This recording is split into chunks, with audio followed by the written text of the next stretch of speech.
항상 변함없는 사랑으로 지난 한 주간도 지켜주신 하나님의 은혜가 앞으로도 여러분들의 삶과 가정 가운데 충만하시기를 축원합니다. 많은 사람들이 어려움을 당하면, 위기가 오면, 환난이 오면 그것을 면하기 위해서 부지런히 노력을 합니다. 그리고 어떤 방법을 강구하고 그 방법이 그 모든 문제의 해결책이 되기를 원하고 있지요. 사사들이 통치하던 시대에 베들레헴에 흉년이 들었습니다. 그냥 흉년이 들은 것이 아니라 이 흉년은 아마 심각할 정도로 아주 정도가 깊은 흉년이었던 것 같습니다. 그런데 이 흉년은 하나님의 징계로 오게 되는 것이었죠. 하나님의 징계가 임하자 베들레헴에 살던 나오미라는 여인의 가정은 이 베들레헴을 떠나서 이제 문제를 해결할 수 있는 장소라고 생각했던 모압으로 이민을 가게 됩니다. 이민을 가는 사람들은 꿈에 부풀어 있지요. 어떤 그 장소에서 더 풍성하고 더 복을 누리기를 원하는 마음으로 짐을 꾸리고 가족들과 함께 이민을 떠나게 됩니다. 그런데 이민을 가서 나오미는 뜻하지 않게 남편인 엘리멜렉이 죽게 되죠. 남편이 죽음을 당하자 마음속에 허탈함이 있겠죠. 자기 고국도 아니고 이방 땅에서 남편을 잃었습니다. 그리고 두 아들만 남았는데 말론과 기론이라는 두 아들이 있었습니다. 그래서 이 두 아들을 장가를 보냈습니다. 그리고 이제는 손주라도 볼 마음으로 위로를 삼았는데 이 말론과 기론 역시도 자녀를 낳지 못하고 죽게 되었습니다. 꿈을 갖고 이민을 왔는데 남편을 잃고 두 아들을 잃어버리고 말았던 것이죠. 자식도 없는 상태에서 두 며느리와 함께 살던 나오미는 어느 날 이제 다시 베들레헴이 흉년이 그치고 풍요로워졌다는 소식을 듣고 고국으로 돌아갈 결심을 하게 됩니다. 그런데 문제는 두 며느리였습니다. 이 두 며느리는 이스라엘 여인이 아니었고 모압 여자였습니다. 그래서 두 여인이 있었기 때문에 아마 나오미의 발걸음도 쉽게 결단을 내리지는 못했을 것입니다. 그러나 탕자가 아버지의 집을 떠나서 모든 재산을 탕진하고 돼지가 먹는 지엽 열매로 배고픔을 해결하려고 했지만 그것이 해결되지 않을 때 아버지의 집을 생각했던 것처럼 나오미도 고국을 생각하지 않을 수가 없었을 것입니다.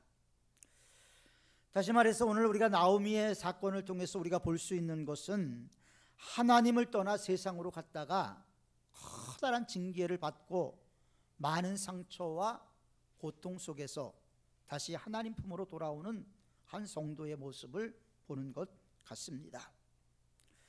오늘 본문 말씀은 이제 나오미가 베들레헴으로 돌아오는 가정 가운데에서 생겨난 문제죠. 두 며느리가 있었습니다.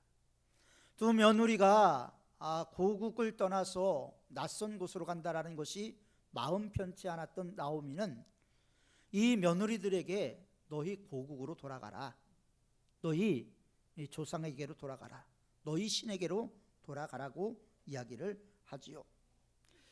그동안에 든 정이 있었을 것입니다. 떼기 어려웠을 것입니다. 그러나 이런 모든 것을 뒤로하고 가라고 명령했을 때 이 두 며느리는 그래도 어머니를, 시어머니인 나오미를 따라가게 됩니다. 신앙적인 문제를 떠나서 이들의 고부간의 관계는 참으로 아름다운 것 같습니다. 그러나 성경 말씀은 성경의 이야기인 것만큼 자비로운 시어머니의 문제보다는 신앙적인 문제가 무엇인가 하는 것을 살펴볼 필요가 분명히 있죠. 나오미는 자기 며느리들이 모압으로 돌아가기를 강권했습니다. 그들은 함께 출발을 했습니다. 가다가 그 길이 험하고 힘들 것을 예상했던 나오미는 이제 두 며느리에게 돌아가라고 이야기를 했죠. 그런데 오르바라는 큰 며느리는 돌아가게 됩니다. 시어머니를 인간적으로 사랑하기는 했지만 감당할 수 없는 장애가 있다는 것을 알고 나서 그는 고국으로 돌아가게 됐죠. 그러나 룻은 끝까지 이 시어머니를 따라가게 됩니다. 15절에 보면 이렇게 나오지요. 나오미가 또 이르되 보라, 내 동서는 그의 백성과 그의 신에게로 돌아가나니 너도 동서를 따라 돌아가라 하니. 세상적인 사랑, 육신적인 사랑이 때로는 신앙과 배치될 때가 있죠. 진정한 신앙은 외면적으로 그리스도인의 모습을 갖고 있는 것이 아니라 우리의 마음속에 우리의 내면적인 그리스도인의 모습을 회복하는 것이죠. 육적인 그리스도인의 모습이 아니라 영적인 그리스도인의 모습을 회복하는 것이 참다운 신앙의 모습인 것입니다. 그래서 신앙의 길이라는 것은 대가 없이 걸어갈 수가 없는 것이죠. 많은 사람들이 신앙생활을 대가 없이 하려고 합니다.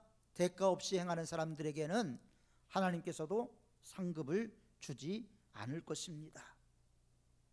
예수님이 장차 죽으실 때 베드로가 얼마나 인간적인 마음으로 예수님께 간청했습니까? 주여 그리 마옵소서, 이 일이 주님께 이루어지지 않을 것입니다. 예수님은 십자가를 지기 위해서 이 세상에 오셨는데 영적인 부분을 보지 못했던 베드로는 예수님의 외면적인 것만 보고 십자가의 길을 가로막게 됐습니다.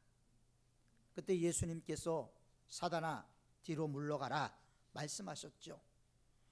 이 세상의 일들이 때로는 하나님의 일에 방해가 될 때가 있고 장애가 될 때가 있고 하나님 나라의 걸림돌이 될 수도 있습니다. 가나안으로 가는 길을 포기했던 오르바는 끝까지 고난의 길을 걸어가지 못했죠. 믿음의 길을 선택했던 룻과 중간에 돌아갔던 오르바, 이 두 사람의 결국은 사망과 생명의 갈림길에 놓이게 되었다는 겁니다. 오르바는 결국 자기 백성과 자기의 신에게로 돌아갔지요. 이 말은 오르바가 시어머니인 나오미를 존경하고 사랑해서 함께 일생을 보내려고 했지만 영적인 준비와 영적인 각오가 되어 있지 않다 보니까 육체적인 고난을 감당하기에는 너무나 힘들다라는 생각을 할 수밖에 없었던 것이죠.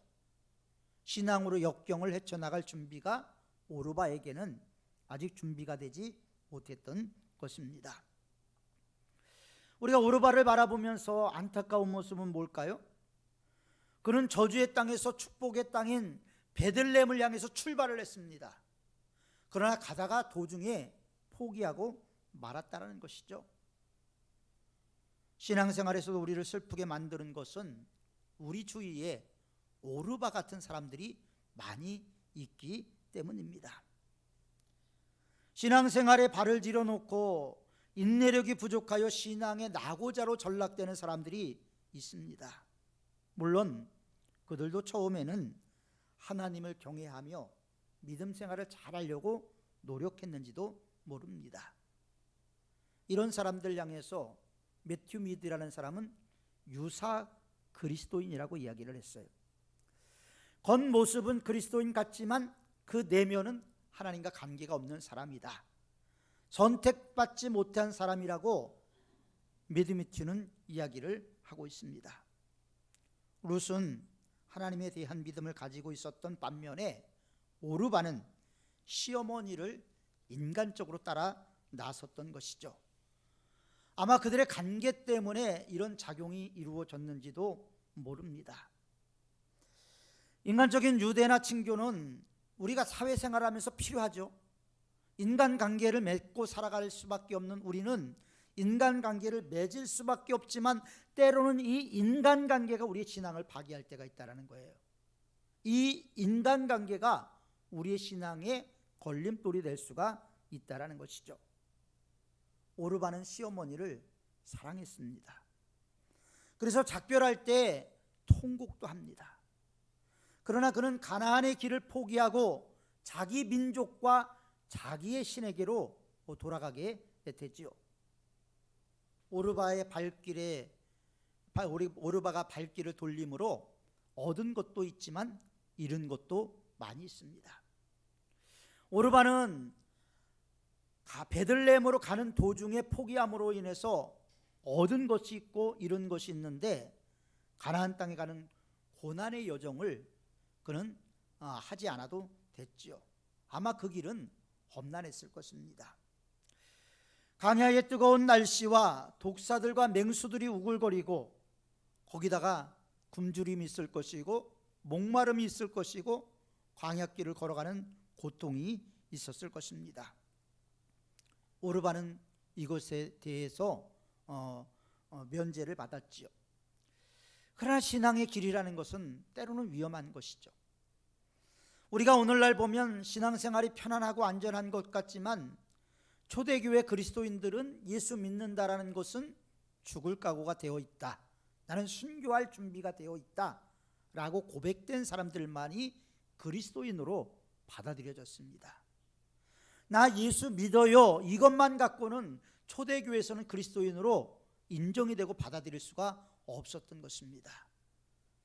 그래서 세례를 받는다라는 것은 2년씩이나 교육을 받았죠. 철저한 신앙교육이 있고 나서야 하나님의 가족으로 부름을 받을 수가 있었습니다. 대가가 있는 거죠. 그만큼 신앙의 길은 험합니다. 그러나 오르바는 그 길을 포기함으로 말미암아 큰 며느리로서 예수님의 족보에 올라갈 수 있을 만한 그 길을 잃어버리고 말았습니다.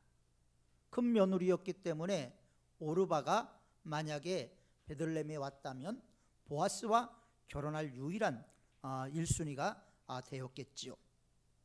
그러나 그는 그 상속권을 잃어버렸습니다. 예수님의 조상이 될 수 있는 영광도 잃어버렸지요. 무엇보다도 천국에 가지 못하고 저주의 땅인 모압으로 다시 돌아가고 말았다라는 겁니다. 여기서 우리가 간과할 수 있는 것은 나오미의 책임도 있지요. 우리가 신앙생활하면서 그렇기 때문에 믿음의 선배들이 중요한 거예요. 내가 만나는 사람이 어떤 믿음의 사람이냐에 따라서 그 믿음이 뜨거워지기도 하고 뜨거워졌던 믿음이 식어버릴 수도 있기 때문입니다. 나오미는 분명히 두 며느리를 사랑했습니다. 그러나 자기와 함께 할 때, 자기와 동행할 때 부딪혀야 되는 문제들에 대해서 그는 많은 이야기를 해주었지만, 그 고난을 견뎌내므로 얻을 수 있는 축복에 대해서는 하나도 이야기하지 않았다라는 거예요. 그 길이 힘들고 어려우니까 돌아가라, 이 얘기만 해주었다라는 것이죠. 그래서 오르바가 돌아서도록 했다라는 것은 나오미의 책임도 크다고 성서학자들은 이야기를 하고 있습니다. 우리가 전도를 할 때 신앙생활에 어려움을 당하면 아무것도 모르던 사람들이 갑자기 교회를 등지는 경우가 있게 되죠. 그러나 신앙은 무임승차로 이루어지는 것이 아닙니다. 신앙생활은 무통이 아니에요. 신앙생활은 대가를 치루어야 된다는 겁니다. 대가 없는 신앙생활은 껍데기일 수밖에 없는 것이죠. 그래서 사도 바울은 로마서 8장 17절과 18절에서 우리가 그와 함께 영광을 받기 위하여는 고난도 함께 받아야 된다. 영광만을 생각하고 영광만을 바라보기를 원하지만 그 영광을 얻기 위해서는 고난도 함께 받아야 된다라고 사도 바울은 이야기를 합니다. 그리고 생각하건대 현재의 고난은 장차 우리에게 나타날 영광과 비교할 수가 없다. 우리가 현재 고난을 당한다, 그리스도 예수의 이름으로 예수님 때문에 고난을 당한다, 이것이 장차 우리에게 나타날 영광과 비교해 보면 아무것도 아니라는 거예요. 장차 우리에게 나타날 영광과 좋게 비교할 수가 없다라는 것이죠. 우리는 룻기서 16절과 17절에서 룻의 신앙 고백을 통해서 룻이 신앙을 어떻게 갖고 있는가 하는 것을 볼 수가 있죠. 룻이 누굽니까? 여러분들이 다 알고 있는 것처럼 이방 여인이에요. 더군다나 모압 사람입니다. 모압의 시조가 누구죠? 롯입니다. 롯이 큰 딸과 관계를 해서 난 자녀가 바로 모압의 후손들이죠. 그래서 모압의 후손들은 영원히 이스라엘 총회에 들어올 수 없는 아주 저주받은 민족으로 평가가 되게 됩니다. 그랬던 룻이 바로 하나님의 백성이 되는 역사를 이루게 됐죠. 어떻게 룻이 이렇게 하나님의 백성이 될 수가 있었을까요? 하나님과 관계없었던 사람입니다. 하나님을 모르던 이방인이었습니다. 그러나 나오미를 통해서 하나님을 알게 된 거예요. 나오미를 통해서 이스라엘을 인도하신 하나님, 홍해를 육지같이 마르게 하신 하나님, 그리고 광야에서 만나와 메추라기를 주신 하나님, 이 모든 하나님에 대한 이야기들을 나오미는 끊임없이 며느리들에게 해주었던 것 같습니다. 그럼에도 불구하고 신앙의 깊이에 들어서지 못했던 오르바는 돌아가 버리고 나오미를 따라서 룻만 따라 나가게 되죠. 어떻게 이런 결단을 할 수 있었을까? 첫 번째로 룻은 시어머니인 나오미를 통해서 비전 있는 신앙을 갖게 되었다는 겁니다. 바로 어머니께서 가시는 곳에 나도 가고, 이 고백을 통해서 우리가 볼 수 있는 것은 무엇입니까? 어떠한 일이 있어도 나는 어머니를 모시겠다, 어머니를 따르겠다. 다시 말해서 나오미를 통해서 나는 하나님의 모습을 발견했다. 그렇기 때문에 나오미가 있는 곳에는 하나님이 있다라는 의미를 발견했다라는 것이죠. 그렇기 때문에 룻은 시어머니가 가는 곳이라면 어디든지 천국이라고 생각을 했던 것 같습니다. 그래서 어머니를 쫓아가겠다는 결심을 하게 되죠. 믿음의 첫 번째 단계에서 우리는 흔히 하나님보다 믿음이 가는 사람들을 보게 돼요. 아, 저 사람 보면 참 믿음이 간다, 저 사람 보면 참 신뢰가 간다. 이런 사람들이 우리 주위에 종종 있죠. 그 믿음이 가는 사람, 신뢰가 가는 사람들 때문에 신앙생활을 접하는 사람들이 많이 있습니다. 때로는 장로님이 신뢰가 되고 장로님의 믿음이 존경스러워서 신앙생활을 시작하는 사람도 있죠. 권사님들의 헌신을 보고 믿음 생활을 시작하는 분들도 있습니다. 그런 점에서 믿음의 선배의 책임이 얼마나 큰가 하는 것을 우리는 생각해 볼 필요가 있죠. 두 번째로 룻은 확고한 신앙을 가졌습니다. 어머니께서 유숙하는 곳에 나도 유숙하겠나이다. 룻은 어머니를 따라갈 뿐만 아니라 어머니가 계시는 곳에 어디든지 있겠다. 그것이 궁궐이든지 초막이든지 광야의 움막이든지 시어머니와 함께 하겠다라는 고백을 하게 됩니다. 그것은 어머니를 따라감으로 인해서 자기 십자가를 질 수밖에 없었던 룻의 고백이기도 합니다. 하나님을 따르기 위해서는 우리도 우리 분량의 십자가를 지고 예수님을 따라가야 됩니다. 우리 신앙의 궁극적인 목적은 예수님을 따라가는 것이죠. 예수님을 배워가는 것이고 예수님을 닮아가는 것입니다. 이것이 신앙의 궁극적인 목적이죠. 아무것도 없는 늙은 시어머니를 따라서 룻이 호강하리라 생각하고 따라 나선 것 아닙니다. 그 길은 분명히 호강의 길이 아니에요. 고난의 길이에요. 아픔의 길이에요. 상처의 길입니다. 그럼에도 믿음에 대하여 깨달은 바가 없다면 따라 나갈 수가 없는 그 길을 룻은 따라가고 있는 것입니다. 오르바도 잠시 시어머니와 같은 길을 갔지요. 그러나 외면적 그리스도인이여 육적 그리스도인이었던 나오미는 끝까지 시험을 통과하지 못하고 도중 하차가 되고 맙니다. 앞으로 겪을 고난을 생각해 보니 더 이상 따를 수가 없었던 것이죠.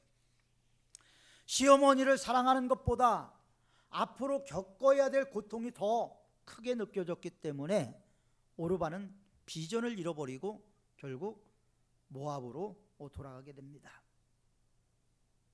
다른 사람이 교회에 가는 것을 좋게 보여서 혹은 남의 권유로 교회에 나오는 사람은 초신자죠.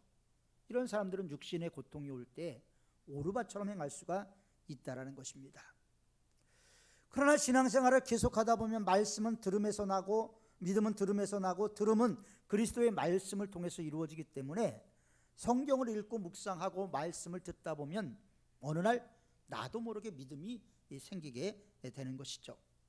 그래서 신앙생활은 베델의 신앙생활이 되어야 하는 것입니다. 베델은 뭡니까? 하나님의 집, 교회를 얘기하는 거죠. 아브라함이 가나안 땅에 처음 도착한 후 이곳에서 하나님의 음성을 듣고 제단을 쌓던 곳이 베델이었습니다. 도망가던 야곱이 하나님을 만났던 장소가 베델이었습니다. 그리고 아람에서 돌아와서 마지막에 제단을 쌓던 곳이 바로 베델이었죠. 베델은 믿음의 조상들이 하나님을 만났던 곳이에요. 그리고 엘리야가 엘리사를 두 번째 시험할 때 있었던 장소도 바로 베델이었습니다. 베델을 통과한 사람이 영적인 사람이 되는 것이죠. 흔들리지 않는 믿음의 소유자가 되게 되는 것입니다. 세 번째로 룻은 변화된 신앙을 가졌어요. 룻은 모압 여성입니다. 모압은 우상을 숨기는 나라였죠.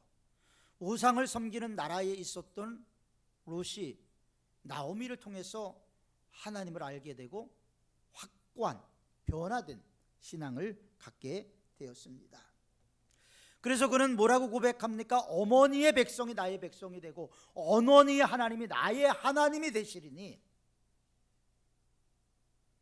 자, 민족이 다릅니다. 뿌리가 다릅니다. 그럼에도 불구하고 어머니의 백성이 나의 백성이 되고 어머니의 하나님이 나의 하나님이 되시리니, 이 고백을 통해서 우리는 뭘 볼 수가 있죠? 하나님의 백성으로서 룻이 어떻게 변화되었는가를 볼 수가 있습니다. 물이 변해서 포도주가 되었듯이 룻의 신앙은 아주 깊고 오묘한 신앙의 맛을 내게 된 것이죠. 하나님 만나지 못했다면 아마 룻에게 이런 고백은 나오지 못했을 것입니다. 룻에게 어머니의 백성은 누굽니까? 이스라엘 사람들입니다. 당시 이스라엘 사람들은 모압 사람들을요 개 취급을 했어요. 성경에서 개라는 것은 상당히 안 좋은 그런 욕입니다. 그렇기 때문에 이스라엘 백성들이 개 취급을 했던 모압 여자가 이스라엘에 와서 산다? 그거는 강약길을 걸어 나온 것보다 더 큰 심령의 상처를 받을 수도 있는 일이었죠. 엄청나게 큰 상처, 고통이 있을 것이었습니다. 그럼에도 불구하고 그는 어머니의 하나님이 나의 하나님이 되고 어머니의 백성이 나의 백성이 되겠다, 원수를 사랑하는 마음까지 갖고 있는 것을 보게 되죠. 개같이 여기면서 우월감을 가졌던 이스라엘 백성들, 우리는 교회 내에서도 나와 생각이 달라서 서로 마음을 등지는 사람들도 있는데 이것은 민족적인 감정입니다. 아주 뿌리가 깊은 내용이에요. 그럼에도 불구하고 룻이 그렇게 결단할 수 있었던 것은 그의 신앙에 확고함이 있었다는 거죠. 어머니 하나님이 나의 하나님이 되시리니, 저는 이것을 요단의 신앙이라고 말하고 싶습니다. 이스라엘 백성들이 가나안 땅에 들어갈 때 마지막 관문이 요단이었죠. 이스라엘이 가나안으로 쳐들어갈 때 언약궤를 맨 제사장들이 물가에 발을 놓자 넘쳐 흐르던 요단강 물이 끊어지게 됩니다. 성경은 우리의 마음을 성전이라 그랬어요. 바로 언약궤가 우리 안에 있다라는 겁니다. 하나님의 언약이 우리 안에, 우리 신비 속에 기록이 되어 있다라는 것이죠. 저와 여러분들의 신앙을 가로막고 있는 요단은 무엇일까요? 건강일 수도 있습니다. 물질일 수도 있습니다. 인간관계일 수도 있습니다. 그것이 무엇이든 간에 우리는 법궤가 우리 안에 있다면 그 넘실거리는 빠져 죽을 것 같은 요단도 믿음으로 건너가게 되는 것이죠. 그래서 룻의 신앙은 바로 요단을 건너가는 믿음과 비유가 되기도 합니다.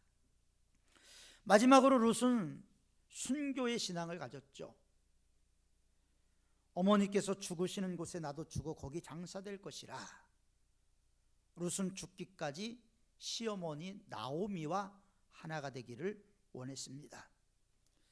그것은 시어머니 하나님이 자신의 하나님이 되어 시어머니를 사랑한 것 같이 나를 사랑해 주실 것이고, 시어머니를 천국에 데려가실 것 같이 나의 삶을 천국으로 인도하실 것이다라는 확신이 룻에게 있었기 때문이죠. 신앙생활은 늘 두 가지 갈래길에 있습니다. 무엇을 선택하느냐는 것은 우리들이죠. 성령이 충만한 사람과 성령이 충만하지 않은 사람의 차이는 선택할 때 들어 나타나게 됩니다.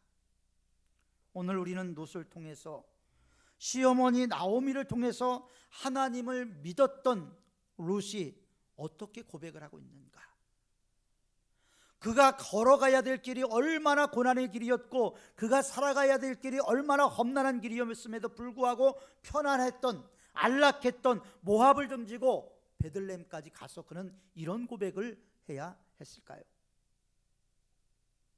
여러분 한번 생각을 해보십시오. 어머니의 백성이 나의 백성이 되고 어머니의 하나님이 나의 하나님이 되시리니 내가 죽는 것 외에 어머니를 떠나면 여호와께서 내게 벌 위에 벌을 내리시기를 원한다 라고 고백을 하겠습니까? 이것은 하나님과 예수 그리스도와 일체를 이루는 신앙의 모습을 보여주고 있는 것이죠. 여러분, 우리의 신앙은 예수 그리스도를 표대로 향해서 나가는 것입니다. 사도 바울은 그리스도를 표대로 향해서 달려간다고, 그리고 나의 달려갈 길 다 가고 모든 싸움을 마쳤으니 의의 면류관이 나를 위해 예비되어 있을 것이라고 고백을 했습니다.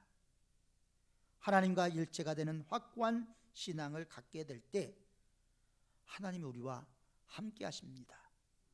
하나님 우리의 승리의 깃발 여호와 니시의 하나님이 되시는 것입니다. 우리 삼은교회 성도들이 룻과 같이 믿음의 소유자가 돼서 힘들고 어려운 사역의 길, 힘들고 어려운 예수 그리스도를 따르는 길에서 승리하는 성도들이 되시기를 바랍니다. 우리가 걸어가는 길이 힘들어도 현재의 고난이 장차 우리에게 나타날 영광과 좋게 비교할 수 없다라는 믿음 가운데 살아가는 우리 모든 성도님들이 다 되시기를 주님의 이름으로 축원합니다. 기도하겠습니다.